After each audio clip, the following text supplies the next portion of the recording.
Bueno, el virus de la inmunodeficiencia humana, vamos a ver.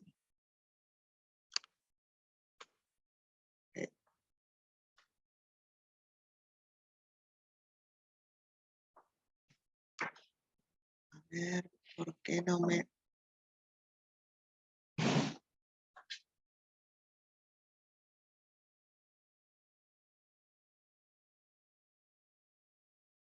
Vamos, esperen chicos que voy a...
Profe, si usted está hablando no se la escucha.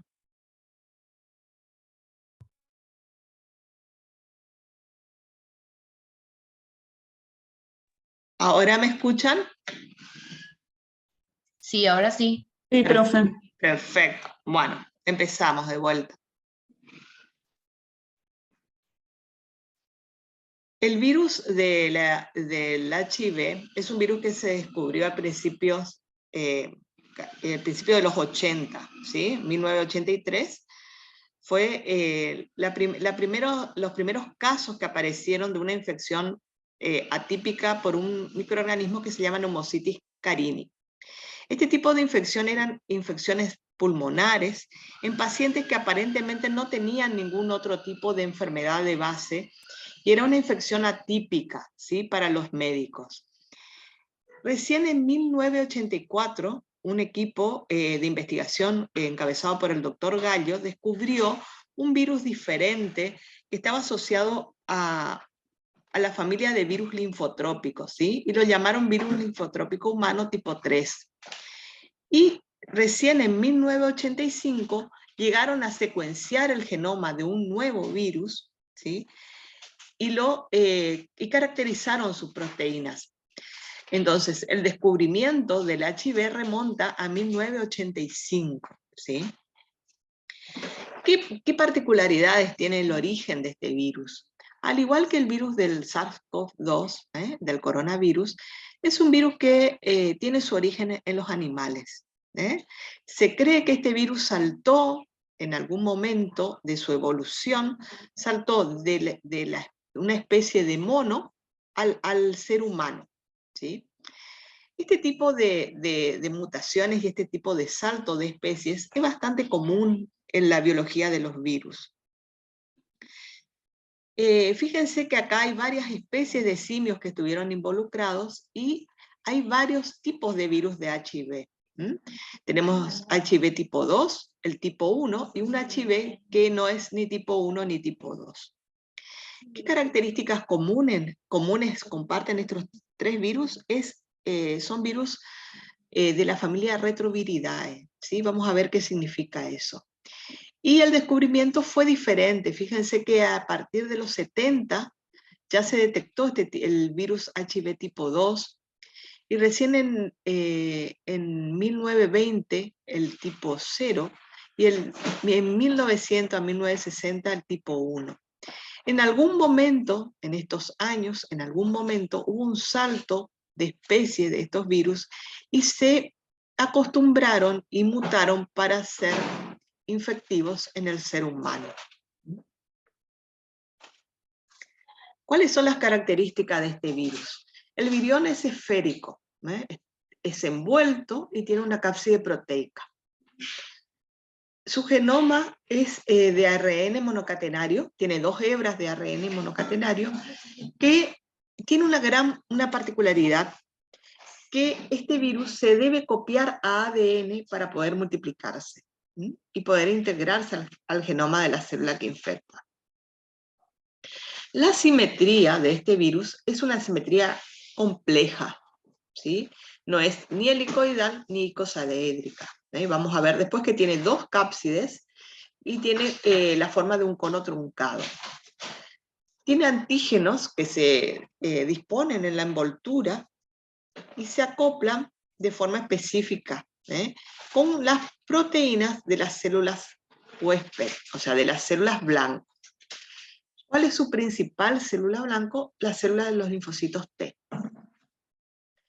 El proceso de conversión de ARN en ADN es una característica principal de los retrovirus y se lleva a cabo mediante la acción de enzimas que traen ya codificada en su genoma y son, una de las enzimas es la transcriptasa inversa.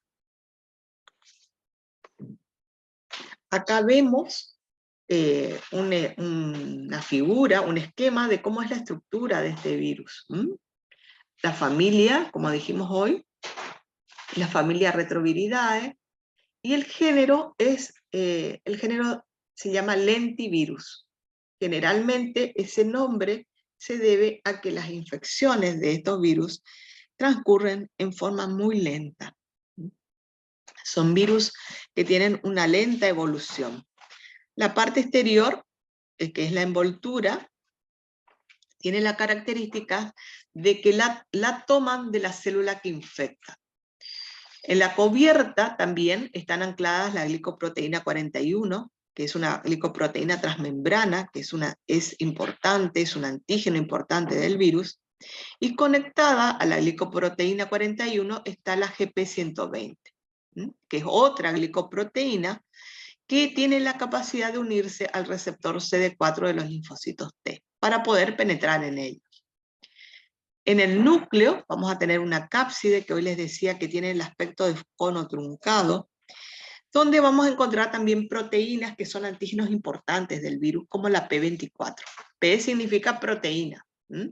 Fíjense que tiene en la cápside otras proteínas que también son antígenos del virus, como la P10, P17, P7, y también las enzimas que son importantes para su transcripción. Hay dos tipos de virus HIV que son los que están actualmente generando la pandemia, porque este virus tiene una distribución mundial. Hay infectados en los 5 continentes. Y son generalmente, la pandemia está originada por el virus HIV tipo 1 y tipo 2. Fíjense que es un virus que tiene es mediano, ¿sí? Es esférico y tiene una dimensión de 90 a 130 nanómetros. Después, si ven en el aula virtual, yo les armé un glosario con la nueva terminología que vamos a ocupar en este tema. Y también está en el glosario, si lo buscan, qué significa nanómetros, porque van a ver, cuando hablamos de virus, esta nueva nomenclatura, que dice nanómetros. Es una medida que sirve para medir los virus, que es 1000 veces más chica que una bacteria. El genoma tiene 2 hebras simples de ARN, de polaridad positiva, y tiene proteínas, como le decía hoy, de superficie, proteínas que son polimerasas, que están unidas al genoma, y proteínas del core.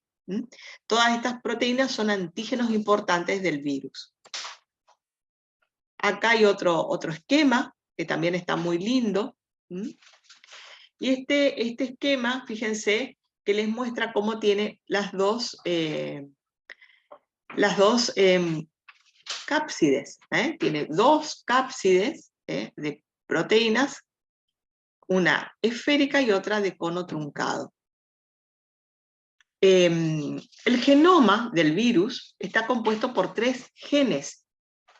Si ustedes recuerdan, el significado o la definición de gen, saben que un gen es una porción de material genético que codifica una proteína en particular. Esa es la definición de gen. Y estos virus tienen 3 genes que traen codificación de proteínas que ellos necesitan para su transcripción. También tienen genes adicionales, que están presentes, por ejemplo, en alguno de los tipos de HIV, y no en otro.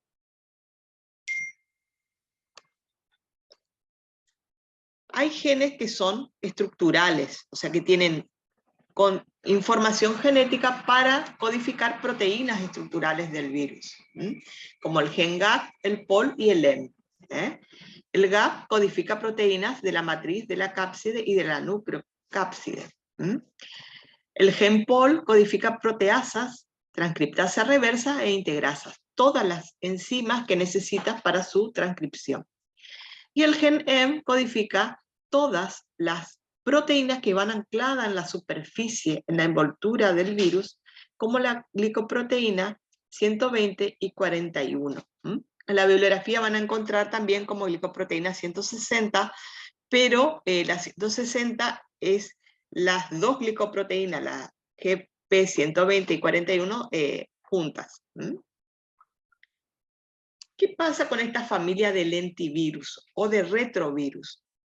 Ustedes saben cuál es el dogma central de la biología, ¿sí? ¿Cuál es el dogma central de la biología, si estudiaron en algún momento? ¿Alguien sabe o me puede explicar en sus palabras cuál sería el dogma central de la biología? ¿Cómo transcurre la vida? ¿Cómo se transmite la información genética de una célula a otra? O en nuestras células. El dogma central de la biología es una secuencia de sucesos que ocurren para que se pueda formar una proteína. Por ejemplo, de ADN se transcribe al ARN mensajero, ese ARN mensajero sale del núcleo en una célula eucariota y se traduce en los ribosomas y da información para codificar una proteína, ¿sí? Cualquiera. En el caso de los retrovirus desorganizan este dogma central de la biología y lo hacen al revés. Hacen un camino inverso que realmente no se ve en la naturaleza. Las únicas entidades que pueden hacer este camino inverso son los retrovirus, ¿sí? Y lo pueden hacer porque tienen una enzima que le permite hacer esto, que se llama transcriptasa inversa o retrotranscriptasa, ¿sí? Estos virus hacen, como tienen ellos una hebra de ARN, se retrotranscriben a un ADN y después inician su transcripción, ¿sí?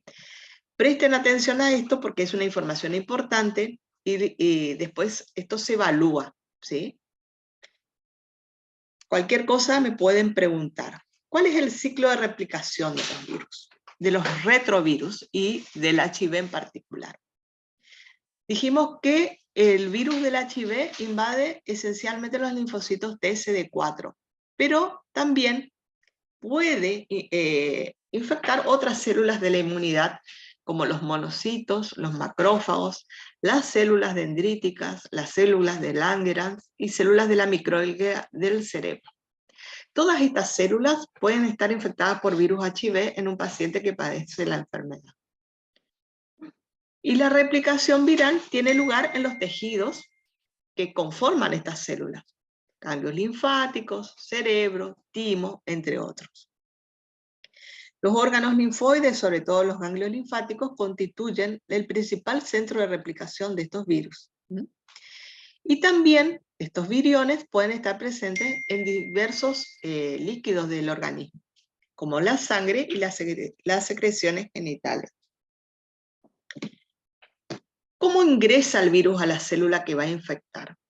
Hoy dijimos que tiene en su envoltura una glicoproteína que le permite el reconocimiento de su receptor en la célula blanco. En el caso de los linfocitos TCD4, el receptor es el antígeno CD4 de la célula blanco, que es reconocida por la glicoproteína 120. También hay otras proteínas que actúan como correceptores en la membrana que se llaman CCR5 y CXCR4. Estas dos proteínas son importantes porque ayudan al acercamiento y a la fusión de la membrana, de la envoltura del virus a la membrana celular.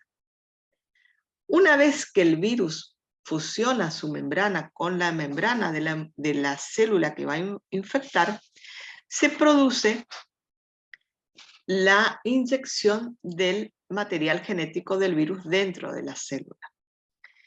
Este virus, como dijimos hoy, es un virus que tiene un material genético de ARN de cadena positiva.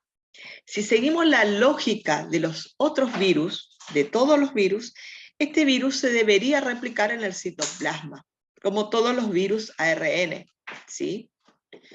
Pero, como es un retrovirus y tiene una enzima que le permite retrotranscribirse, él hace un camino diferente. Este virus se retrotranscribe en el citoplasma a ADN, ¿sí? Y se retrotranscribe no a cualquier ADN, sino a un ADN copia de ese ARN mensajero que él trajo como información genética. También tiene trae junto a su material genético, aparte de la enzima transcriptasa reversa, una enzima que también es muy importante que se llama integrasa. Este ADN copia ingresa a través tiene la capacidad de ingresar a través de la membrana nuclear de la célula eucariota que infecta, y a través de la integrasa integra ese ADN copia al ADN del huésped, al ADN de la célula del huésped. Una vez integrado al ADN de la célula del hospedero, ahí recién se transcribe al ARN mensajero que va a salir del núcleo y va a producir la transcripción de todas las proteínas que necesita para formar el virión. Acá tenemos otro esquema que explica, ¿sí?, cómo se transcribe, cómo se replica el virus del HIV en la célula huésped. Fíjense que esta integración, esta ADN copia que se integra al ADN de la célula es el responsable de la larga latencia que tiene este virus dentro de la célula huésped, ¿sí? Una vez que el ARN sale del ADN, sale de la membrana nuclear, ¿sí? Se es copiado del ADN del virus, fuera, ¿sí? Utiliza los ribosomas de la célula huésped y transcribe todas sus proteínas. Transcriben, por un lado, todas sus proteínas integrales, utilizan los genes, que hoy habíamos dicho, que tienen información para sus proteínas integrales, y también forma más ARN genómico, que lo va a ensamblar, esto se va a producir en el ensamblaje, va a ingresar el ARN genómico y se va a ensamblar en su cápside, y va a salir por gemación de la célula huésped. Cuando sale por gemación, arrastra parte de la membrana citoplasmática de la célula. Todos los virus que son envueltos arrastran partes de las células, de las membranas citoplasmáticas de las células que infecta, pueden también arrastrar parte del retículo de Golgi y puede también arrastrar parte de la membrana citoplasmática, ¿sí? Bien. ¿Alguna pregunta hasta acá? ¿Está entendido esto? Bien. Seguimos. ¿Cuál es el efecto citopático de este virus? ¿Qué significa efecto citopático? En realidad, ¿por qué nos enferma? ¿Qué produce en la célula? ¿Sí? Fíjense que este virus tiene dos formas de producir daño dentro del huésped. En general, los virus, a diferencia de las bacterias, no tienen factores de virulencia de acción directa sobre las células del huésped como tienen las bacterias. Los virus lo único que necesitan es una célula para replicarse. Pero el replicarse en una célula y utilizar toda su maquinaria hace que esta célula pierda su función, ¿sí? Entonces, al perder su función, deja de ejercer una función importante en el sistema. Y esto es precisamente lo que hace el virus del HIV. Monopoliza la célula que infecta, la utiliza para replicarse y producir viriones, y la célula deja de cumplir su función inmunitaria. Por eso es que los pacientes que presentan esta infección, ¿sí?, presentan un síndrome que se llama de inmunodeficiencia, porque son justamente las células de la inmunidad las que se ven afectadas y dejan de cumplir su función inmunitaria, ¿sí? Hay otro efecto citopático de estos virus, que es la de ser atacados por las propias células de la inmunidad. Estas células de la inmunidad que están infectadas, como los linfocitos T, CD4, al estar infectados por estos virus, expresan en su superficie una serie de receptores que lo hacen reconocible a otras células de la inmunidad, y las células de la inmunidad destruyen las células infectadas por estos virus, ¿sí? Este efecto también es un efecto citopático que emplea el HIV, ¿sí? O sea que por un lado, las células dejan de ejercer su función porque solamente se dedican a producir viriones. Y por otro lado, son atacadas por las células de la inmunidad que reconocen como células anómalas, ¿sí? También las células que están infectadas por los virus muchas veces desarrollan un mecanismo que se llama apoptosis celular. Este mecanismo es muy común en las células que están infectadas no solamente por HIV, sino por otros virus también, y es un mecanismo donde la célula programa su propia muerte, ¿sí? Al estar infectada por virus, la célula se autodestruye. Estos tres mecanismos hacen que las células de la inmunidad bajen en número y no puedan ejercer su función. Por lo cual se desarrolla en el tiempo el síndrome de inmunodeficiencia, ¿sí? Después cuando veamos inmunidad, vamos a ver qué funciones importantes tienen los linfocitos TCD4, que realmente cuando esta población se ve tan afectada, el huésped queda sin una protección de la inmunidad importante que lo lleva a sufrir infecciones por otros microorganismos, ¿sí? Generalmente el paciente que padece la enfermedad sufre infecciones, por ejemplo, como hoy le había dicho al principio, por microorganismos atípicos, que las personas que somos inmunocompetentes no lo sufrimos, ¿sí? Mueren a raíz de infecciones por otros gérmenes, ¿sí? Entonces, la infección de las células T CD4 permite al HIV replicarse y bloquear los principales componentes del sistema inmunológico adaptativo. También esa integración en el ADN y esa latencia larga que hace el virus, muchas veces estos virus desarrollan mutaciones dentro de las células huésped.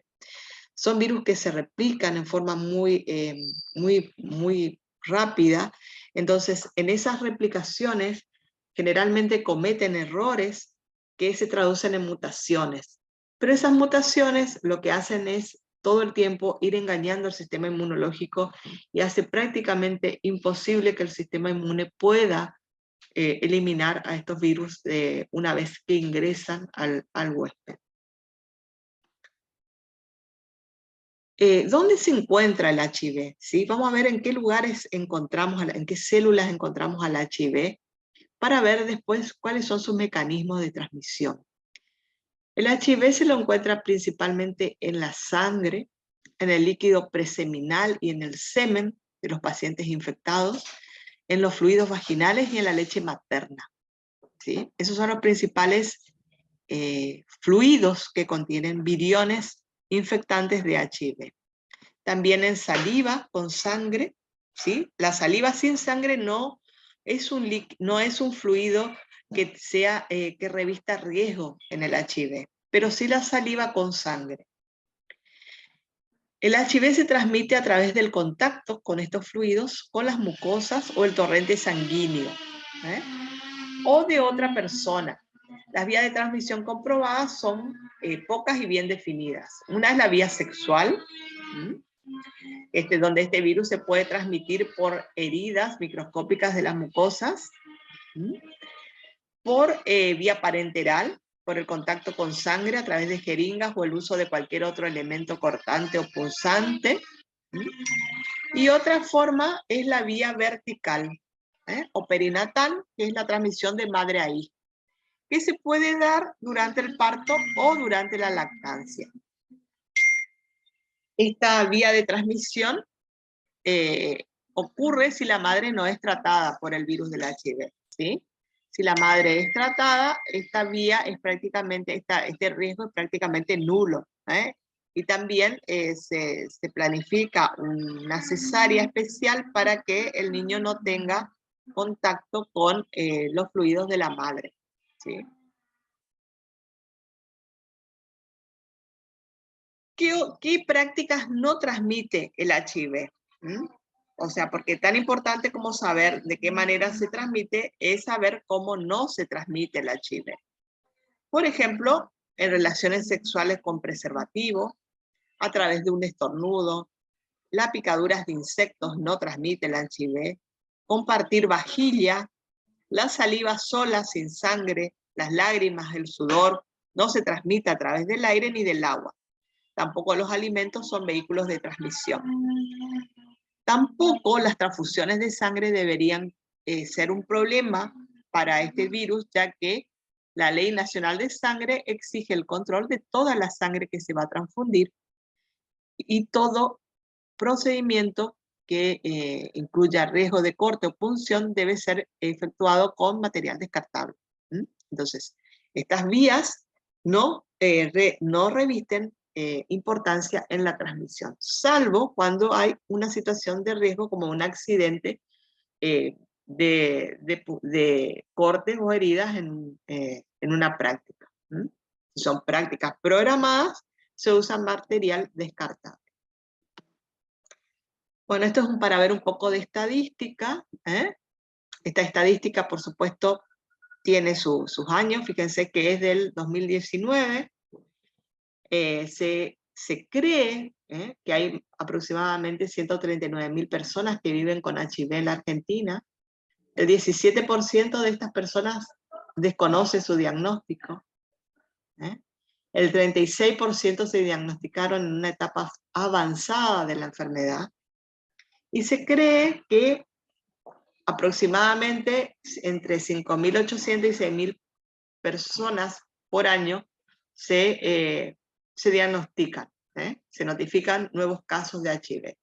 La relación de hombre a mujer es de 2 hombres por mujer. Sigue siendo los hombres más en relación 2 a 1 con las mujeres, más infectados, y sigue siendo las relaciones sexuales sin protección la mayor vía de transmisión de este virus. ¿No? Este es un poquito para ver el diagnóstico. El diagnóstico de este virus se hace buscando anticuerpos del virus en las personas que fueron expuestas al virus. Que la persona sea HIV positivo no significa que tenga la enfermedad de SIDA, ¿sí? Eso lo pueden tener muy en claro, porque el virus puede producir infección sin producir enfermedad, ¿sí? Ustedes que saben la diferencia entre infección y enfermedad me pueden decir cuándo un paciente tiene SIDA. Realmente, ¿cuándo tiene SIDA un paciente? Cuando tiene signos y síntomas visibles. Cuando tiene signos y síntomas visibles. Perfecto. O sea, que un paciente sea HIV positivo significa que está infectado por el virus y puede no tener signos y síntomas. Entonces, no está padeciendo la enfermedad. Esto porque es importante tenerlo en cuenta, porque a nivel tratamiento y pronóstico, un paciente que es diagnosticado en su etapa presintomática, sin padecer la enfermedad, tiene mucho mejor pronóstico y puede vivir mucho tiempo sin padecerla, utilizando el tratamiento que hay disponible en la actualidad para el virus del HIV. Las personas que están tratadas para el virus del HIV viven muchos años o pueden vivir muchos años sin manifestar síntomas de la enfermedad. Por supuesto que cuando el sistema inmunológico está muy deprimido y el paciente empieza a manifestar sintomatología, la reversión de los síntomas es mucho más lenta, ¿sí? Y el pronóstico es mucho menos favorable, por lo cual siempre es importante realizar el diagnóstico precoz de esta infección para poder iniciar un tratamiento y poder tener un mejor estándar de vida. Ese es el mensaje por el cual siempre las campañas apuntan a que es importante el diagnóstico temprano de esta infección, ¿sí? Nosotros en el laboratorio hacemos una prueba que se llama test de ELISA, donde se buscan anticuerpos de todas las personas que tuvieron contacto con el virus, presentan anticuerpos contra el virus, ¿sí? Cuando se tiene un diagnóstico positivo, siempre se hace una confirmación, ¿sí?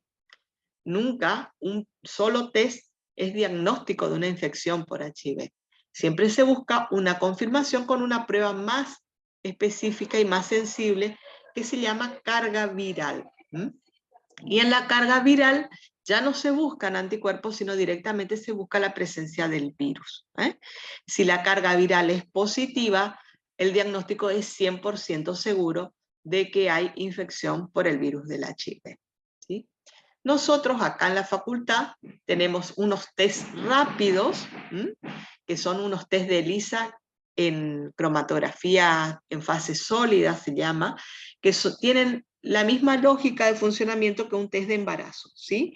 Pero acá lo que me diagnostica es la presencia del virus, del anticuerpos para el virus, perdón. Y es lo que nosotros empleamos cuando hay un accidente de exposición a fluidos. Testeamos al paciente y al alumno para ver, sobre todo si el paciente no es portador del virus del HIV. Y para ver si no hay un riesgo de transmisión para el alumno o el docente que sufrió el accidente. Tiene la misma interpretación que un test de embarazo. Cuando aparece la tirita en el resultado, me está indicando un resultado positivo, y este otro que está acá en el margen izquierdo es un resultado negativo. ¿Sí? Bien. ¿Alguna consulta con respecto a este virus? Las hepáticas, o sea, sus células blancas son las células hepáticas. Pero dentro de los virus hepatotropos hay distintos tipos. Tenemos el virus de la hepatitis A, el virus de la hepatitis B, el virus de la hepatitis C, hay un virus de la hepatitis delta, virus de la hepatitis E. Fíjense que hay 7 o 8 tipos de virus que pueden enfermar a las células hepáticas. A nosotros nos interesa el virus de la hepatitis B, principalmente porque es un virus que es una infección de transmisión que puede darse en una práctica odontológica o médica, ¿sí? El virus de la hepatitis A lo vamos a ver con menor detalle porque es un virus que tiene una vía de transmisión alimentaria, ¿sí? Y el virus de la hepatitis C también es un virus que está implicado en los accidentes de exposición porque también comparte con el virus de la hepatitis B la forma de transmisión parenteral, ¿sí? Los demás virus no los vamos a ver en detalle. ¿Está? Bien. ¿Qué pasa con el virus de la hepatitis A? Es un virus que tiene simetría icosaédrica, es muy pequeño, es un virus sin envoltura, fíjense que mide 27 nanómetros, es muy pequeño, y pertenece a una familia que se llama Picornaviridae. Picornaviridae ya significa virus pequeño, ¿sí? Y afecta a las células hepáticas. El virus de la hepatitis A afecta principalmente a los niños. Es un virus que afecta a la primera infancia.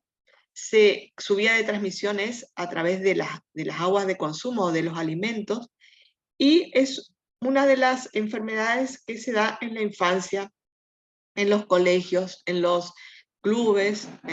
También pueden afectar a los adultos, ¿sí? Pero es más común verlo en los niños. Se autolimita, es una enfermedad que se autolimita, quiere decir que el paciente se enferma. A ver, se me va para... ¿Qué me pasa esto? Bueno, el paciente se enferma y luego de un tiempo que transcurre la replicación se autolimita, el sistema inmunológico lo puede eliminar, ¿sí? Y el paciente vuelve con total normalidad a tener su hígado sano.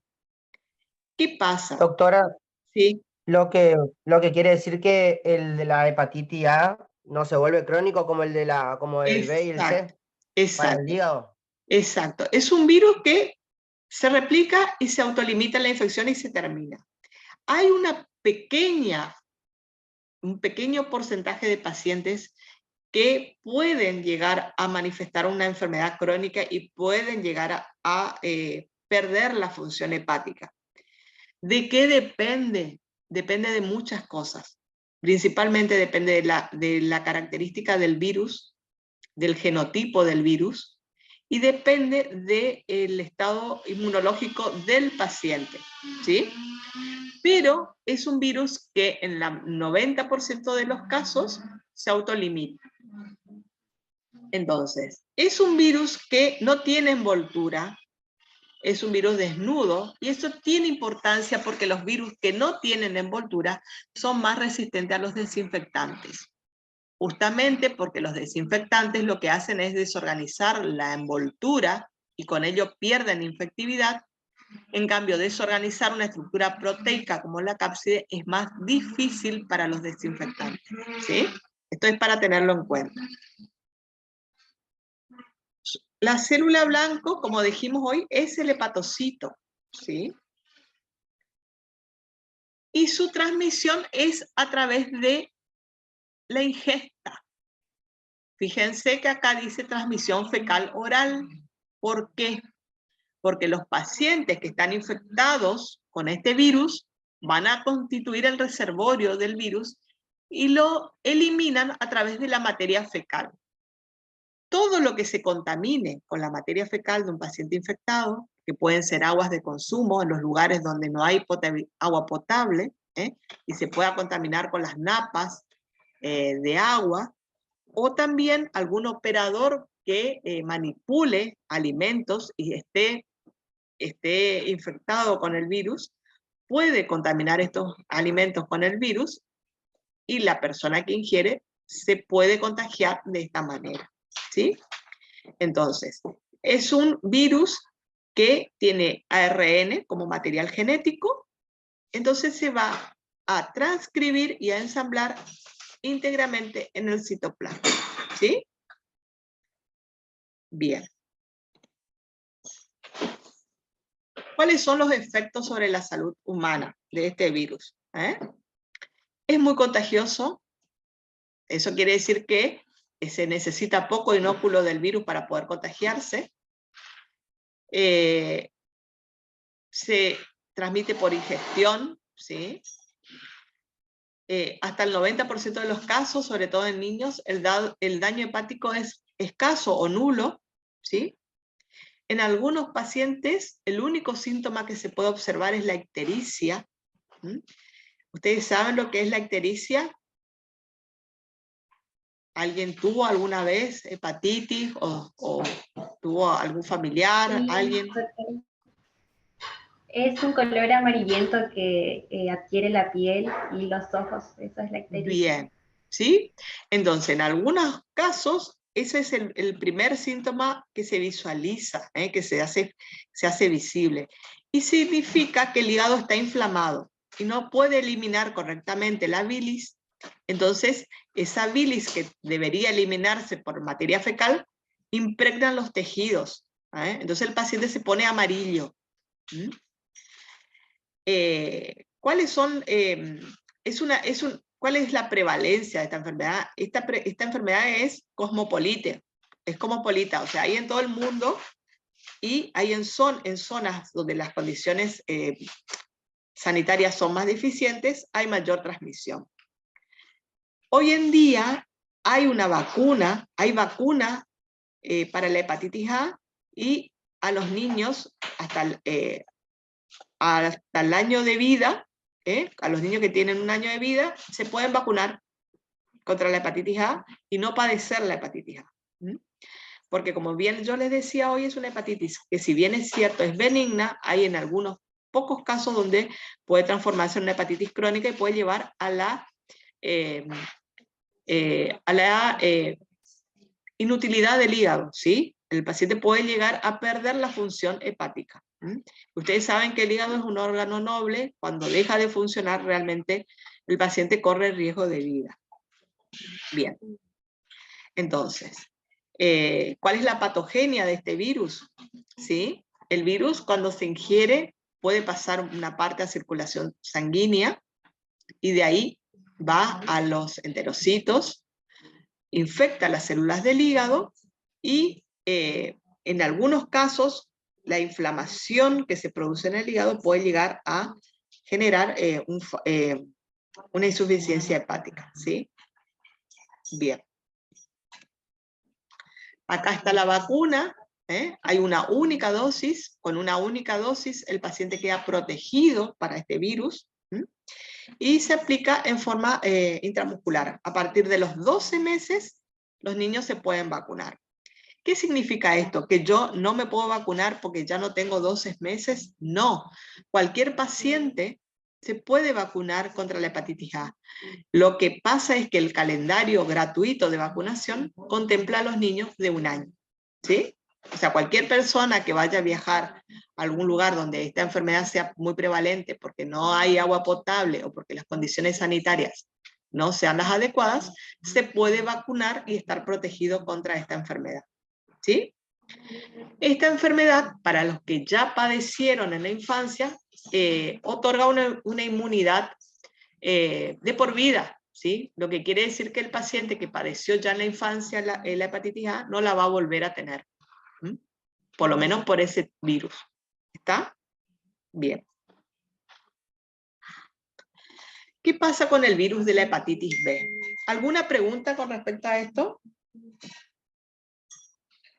¿Quedó claro? Bien. ¿Qué pasa con el virus de la hepatitis B? El virus de la hepatitis B es otro virus, ¿sí? Lo único que comparte con el virus de la hepatitis A es la célula blanca, pero en realidad es un virus que pertenece a otra familia y a otro género. ¿Mm? Es un virus envuelto y tiene en su material genético es ADN circular, bicatenario circular, y tiene también una forma de replicación bastante particular. Son envueltos, tiene una envoltura externa lipídica, donde se inserta una serie de antígenos que son muy importantes, sobre todo el antígeno de superficie o antígeno australiano, que es el que utiliza el virus para reconocer su receptor en la célula blanca y poder penetrar. Este virus presenta 3 morfologías que pueden encontrarse en el paciente que está enfermo de hepatitis B. ¿Sí? El virión completo, que se llama también partícula de Dan, que tiene una forma, una envoltura, una cápside, ¿sí? Una cápside circular, el ADN circular y la cápside forman lo que se conoce como nucleocápside. Fíjense que el material genético consta de 2 cadenas de ADN, donde una está incompleta, y esa cadena se completa cuando el virus se va a empezar a transcribir en la célula huésped, y para ello trae una polimerasa, una enzima que va a permitir completar esa cadena en la célula huésped. Tiene distintos antígenos que son importantes que ustedes lo sepan. Tiene un antígeno de superficie, un antígeno, el antígeno de superficie o antígeno australiano, también se lo pueden encontrar en los libros, que está en la envoltura del virus, que permite el reconocimiento de su célula blanco. Tiene un antígeno E, que está en la cápside, y un antígeno del core, que está por fuera de la nucleocápside. También este virus puede presentar 2 formas, que son partículas virales, pero no son infectantes. ¿Qué les parece a ustedes? ¿Por qué no son infectantes estas otras 2 formas que pueden aparecer? De acuerdo a lo que estuvieron leyendo o lo que vieron en los teóricos anteriores. Porque no tiene la cápside. No tiene fundamentalmente material genético. ¿Sí? Fíjense que es como la envoltura del virus vacía. ¿Sí? Entonces, estas partículas son infecciosas. No Sí, se pueden replicar, No, profe, porque no entonces puede no son replicarse. infecciosas. no son infecciosas porque no se pueden replicar. ¿Sí? Entonces, estas partículas virales incompletas son no infecciosas y tienen la envoltura lipídica con el antígeno de superficie. Nada más. Ustedes me van a decir para qué forma el virus estas partículas que no les sirven para infectar. Y se cree que estas formas de virus no infecciosas, el virus las larga al exterior de la célula para engañar al sistema inmunológico. Son como anzuelos que utiliza el virus para engañar al sistema inmunológico y tener más virus libres que puedan infectar más células. Bien. Este es otro esquemita, fíjense. Acá está el virus completo, ¿sí? Con su material genético y su nucleocápside. Acá están las otras dos formas que pueden aparecer. Esto es muy común en el virus de la hepatitis B. Estas formas que son no infecciosas, pero que se pueden ver en la sangre del paciente, en el plasma del paciente. Y fíjense acá, estas son fotografías de lo que se llama microscopía de barrido o microscopía electrónica. Ustedes vieron que en el caso de los virus, que son 1000 veces más chicos que las bacterias, son invisibles al microscopio óptico, ¿sí? No se pueden ver por un microscopio óptico, ¿sí? La única forma de visualizarlos es a través de lo que se llama microscopía de barrido o microscopía electrónica. Y estas imágenes son obtenidas por ese microscopio, electrónico o de barrido.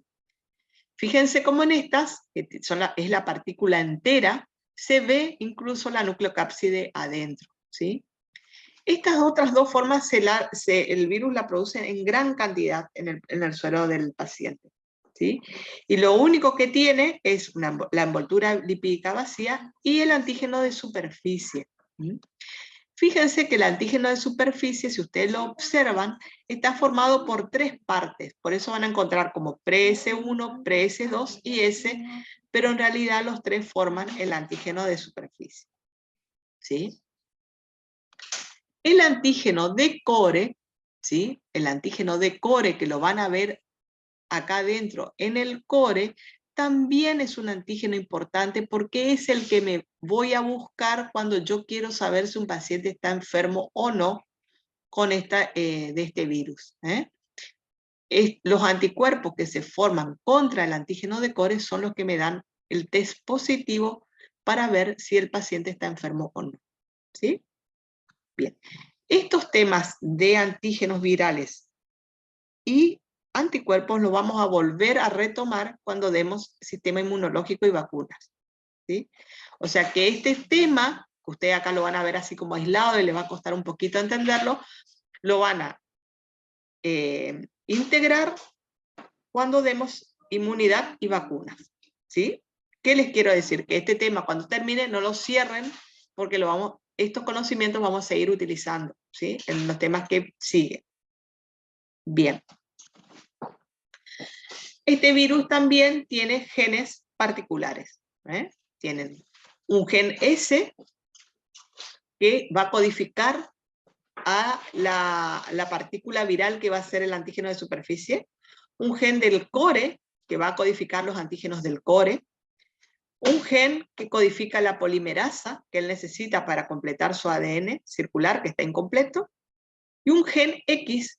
Ese gen X es muy importante porque se lo relaciona al carcinoma hepático. Este virus, a diferencia del virus de la hepatitis A, es un virus muy poco benigno, ¿sí? La mayoría de los pacientes, a diferencia del virus de la hepatitis A, llegan a una enfermedad crónica. El virus se hace crónico. Y un porcentaje de estos pacientes con hepatitis B crónica pueden desarrollar carcinoma o cáncer hepático en el tiempo, ¿sí? Ese gen X que yo les nombré acá es el gen que está relacionado al carcinoma hepático. O sea que el paciente que se infecta del virus de la hepatitis B, si bien es cierto que es un virus que tiene tratamiento antiviral, no llega a eliminar al virus por completo de las células hepáticas. O sea que un gran porcentaje de los pacientes se queda con una hepatitis crónica de por vida y un porcentaje más pequeño puede desarrollar cáncer hepático, ¿sí? Entonces, ¿cómo ingresa el virus al hepatocito? Ingresas a través del reconocimiento de los antígenos de superficie con receptores especiales que tiene la célula hepática que se llama HABCR1, ¿sí? Es una proteína que tiene de reconocimiento. Este virus, una vez que ingresa pierde la envoltura y va directamente al núcleo, ¿sí?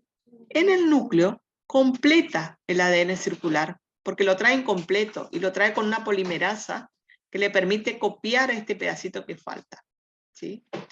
Una vez que copia el ADN circular y lo completa, transcribe ARN mensajero para la síntesis de sus proteínas. Transcribe ARN mensajero para todas las proteínas que van a formar el virión y también ARN mensajero que va a formar parte después de su material genético. ¿Qué tiene de particular este virus? Que no se sabe por qué específicamente, pero hay en algunos pacientes este ARN circular se completa otra vez a ADN, hace como un pasajecito que se completa a ADN, hace como una retrotranscripción y vuelve al núcleo, y vuelve a reinfectar el núcleo. Eso lo hace muy especial y es parte de la latencia que tiene este virus, de la persistencia que tiene en las células hepáticas. Este virus, en su envoltura, arrastra parte de retículo endoplásmico y también parte de la célula de la membrana citoplasmática del huésped. ¿Sí? Bien. ¿Cuál es la patogenia de este virus? Este virus, vimos que se contagia a través de los fluidos corporales de una persona que está enferma, que está infectada del virus. Estos virus están en las personas infectadas, están en la sangre, en el semen, en la leche materna y en la saliva. A diferencia del virus del HIV, hay partículas virales en la saliva de los pacientes que están infectados. Bueno, acá está un poquito la explicación de por qué en algunos pacientes pueden llegar a desarrollar un cáncer hepático y tiene que ver con esta proteína viral X, que es codificada por el virus, que actúa sobre el ADN de la célula huésped y la programa para poder desarrollar un cáncer hepático, ¿sí? A ver, un segundito. Un segundito.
Retomamos, chicos.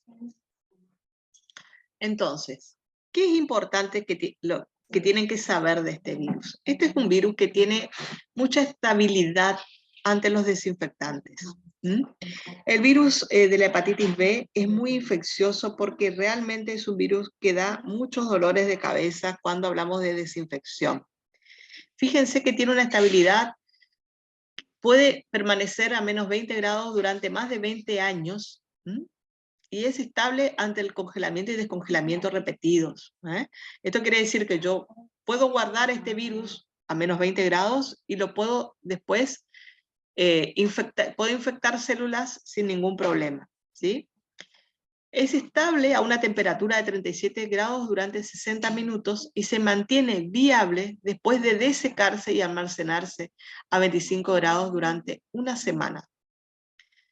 Es sensible a temperaturas elevadas como 100 grados, un minuto, o a periodos de incubación más prolongados. O sea, el virus es muy estable a temperatura ambiente, por ejemplo, infectando una mesada, puede estar sobre una mesada y permanecer viable mucho tiempo, pero no tolera temperaturas elevadas. O sea, es sensible a temperaturas elevadas. Y como conclusión, ¿qué podemos sacar acá como conclusión? Que la esterilización es efectiva contra el virus, ¿sí? Bien. También el hipoclorito de sodio lo inactiva. El hipoclorito de sodio al 0,5% inactiva, si dejamos, ponemos los materiales, por lo menos 3 minutos inactivas el virus.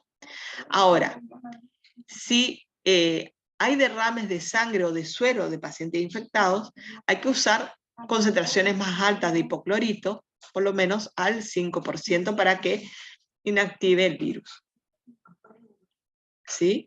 No se destruye, por ejemplo, con radiación ultravioleta de plasma u otros hemoderivados. En algunas ocasiones, en algunos bancos de sangre, toda la sangre que se va a transfundir o el plasma que se va a transfundir se somete a radiación ultravioleta, que es una forma de inactivar virus, ¿sí? El virus de la hepatitis B resiste la radiación ultravioleta. O sea, fíjense que es un virus bastante resistente, ¿está?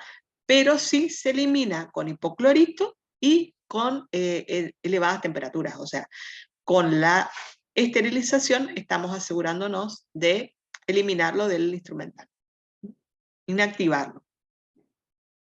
Bien.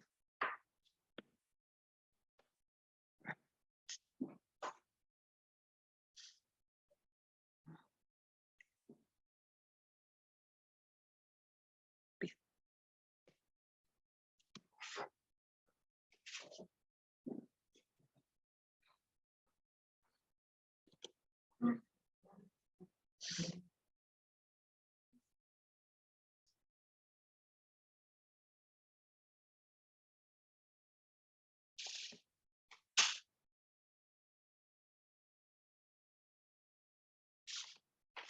Bien. Vamos a continuar. A ver.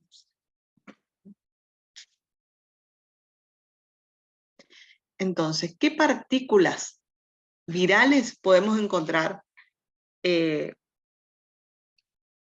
cuando buscamos virus de la hepatitis B en los fluidos de un paciente?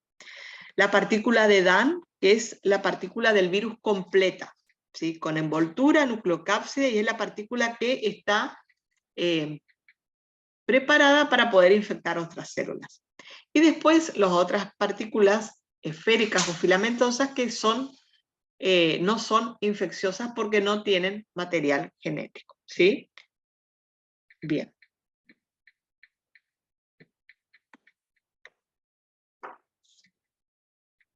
A ver, no sé por qué no.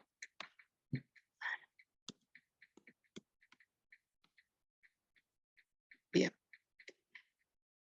¿Cuál es el fluido más peligroso para la transmisión o el fluido que tiene más carga viral para transmitir esta enfermedad? La sangre es el fluido que tiene más concentración de partículas infectantes. Y es el vehículo de transmisión más importante también en el personal de salud. Si bien es cierto que el antígeno de superficie se puede encontrar en varios líquidos, corporales, incluyendo la leche materna, la bilis, el líquido cefalorraquídeo, las heces, los exudados nasofaringeos, la saliva, el semen y el líquido sinovial, la vía de transmisión más importante es el contacto con sangre, en la práctica odontológica, ¿sí?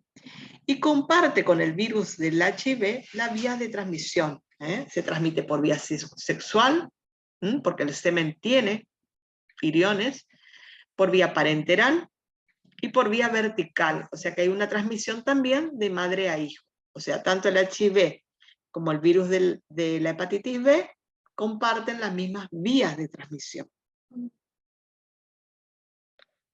A ver. También hay una vacuna para el virus de la hepatitis B, ¿sí? Que son 3 dosis, que se aplica la primera dosis al nacimiento, se completa durante la vida, y para todas las personas que no recuerdan o no saben que si se han vacunado, pueden iniciar el esquema de vacunación antes, sobre todo el personal de salud, antes de entrar en contacto con los pacientes. Bueno, este es el calendario de vacunación, como yo les decía, la primera dosis ya está contemplada en el recién nacido, y fíjense que a partir de los 11 años, acá les dice completar, iniciar o completar el esquema. O sea que el que no inició lo puede completar, lo puede iniciar en la edad adulta y completarlo, y el que ya tiene la primera dosis al nacimiento puede completar las otras dos durante la adultez, ¿sí? Bien. Bueno, ¿por qué es importante conocer? Estos son los marcadores de infección del virus de la hepatitis B. Esto vamos a entenderlo mejor cuando demos inmunidad, pero vamos a hablar, vamos a recordar dónde estaban estos antígenos. Por ahora lo que yo quiero que ustedes ubiquen es dónde están estos antígenos en el virus. Y después vamos a ver cómo responde el sistema inmunológico, que es lo que en definitiva se termina utilizando para hacer el diagnóstico de la enfermedad, ¿sí? El antígeno de superficie está en la envoltura, el antígeno de core está en el core, ¿sí? El antígeno E también está en el core y en la nucleocápside, ¿sí? Esos 3 antígenos son importantes para después definir la historia natural de esta enfermedad, ¿sí? Bien. ¿Está entendido hasta acá? Chicos, ¿alguna pregunta? Sí, profe, se entendió. Bueno, vamos a ver el último virus del que vamos a hablar hoy, que es el virus de la hepatitis C. Es un virus diferente a los que vimos anteriormente, lo único que comparten es la célula blanco. Como yo les dije hoy, hay muchos virus que tienen como célula blanco al hepatocito, y son todos diferentes, de distintas familias, distintas características, ¿sí? El virus de la hepatitis C es un virus que tiene RNA como material genético. Es un virus relativamente pequeño, tiene una cápside icosaédrica y es envuelto. Fíjense que pertenece a una familia que se llama flavivirus. Es un virus distinto. Esta es la estructura del virus: ARN, cápside icosaédrica y envoltura. En la envoltura, como la mayoría de los virus envueltos, tiene 2 glicoproteínas que son importantes porque actúan en el reconocimiento y en la infección de la célula huésped, que son la E1 y la E2. ¿Qué pasa con la infección del virus de la hepatitis C? También es una infección que se contrae, o es un virus que se contrae por vía fundamentalmente parenteral. También puede transmitirse en forma sexual, ¿sí? Por vía sexual, pero es un virus que afecta a una población en particular de pacientes, y es un virus de baja prevalencia en la población común. La infección por este virus puede producir lo que se conoce como cirrosis hepática. Cirrosis hepática. ¿Qué es la cirrosis hepática? Cuando el hígado forma tejido cicatrizal, ¿sí? Y deja de funcionar, pierde la funcionalidad. Hay otros mecanismos por el cual un paciente puede llegar a cirrosis hepática. En este caso, el virus de la hepatitis C puede llevar al paciente a tener una cirrosis hepática y a perder el funcionamiento del hígado. Este virus se contagia fundamentalmente, es común y se transmite fundamentalmente en pacientes que están sometidos a diálisis. Es un virus pequeño y suele infectar muchas veces los filtros de diálisis, por lo cual los pacientes que son sometidos a diálisis periódicamente son una población susceptible a enfermarse por este virus. Otra población susceptible son los drogadictos endovenosos. Los drogadictos que consumen drogas endovenosas también son una población donde la prevalencia de este virus es bastante elevada, más elevada que en la población común. ¿El alcohólico también, doctora, puede ser? No, el alcohólico no. El alcohólico llega a tener una cirrosis, pero por una toxicidad del alcohol sobre el virus, sobre el hígado, ¿sí? Del alcohol sobre el hígado. No tiene que ver con la prevalencia del virus, el alcoholismo, ¿sí? Porque es un virus que se transmite a través de la sangre de los pacientes infectados, de la sangre y los fluidos. O sea que el alcohólico sí puede llegar a una cirrosis hepática, pero por toxicidad del alcohol sobre el hígado. Acuérdense que el hígado tiene que eliminar todos los tóxicos del organismo, y el alcohol también lo tiene que eliminar. Entonces, si nosotros sometemos al hígado a un consumo excesivo y crónico de alcohol, lo vamos con el tiempo llevando hacia una probable cirrosis. ¿Está? Pero por otro mecanismo. También este virus es el causante principal de los trasplantes de hígado, ¿sí? Sin embargo, muchas veces, como este virus puede quedar en algunos otros tejidos del paciente, puede volver a infectar incluso el órgano trasplantado, ¿sí? ¿Qué es lo particularmente peligroso de este virus? Es que no existe vacunas que nos proteja contra el virus de la hepatitis C. Lo único que nos protege contra el virus de la hepatitis C es la buena conducta y el uso de las normas de bioseguridad. Es un virus que también tiene una vía de transmisión sexual y madre a hijo, ¿sí? Pero la más frecuente de las vías es la vía parenteral y la vía por diálisis. Bueno, el virus de la hepatitis C es un virus ARN, ¿sí? Por lo cual se va a replicar en el citoplasma y va a arrastrar partes de la membrana citoplasmática y del retículo endoplásmico en su envoltura, ¿sí? La principal vía de transmisión entonces es la sexual, parenteral y la vía vertical, al igual que el virus de la hepatitis, ¿sí?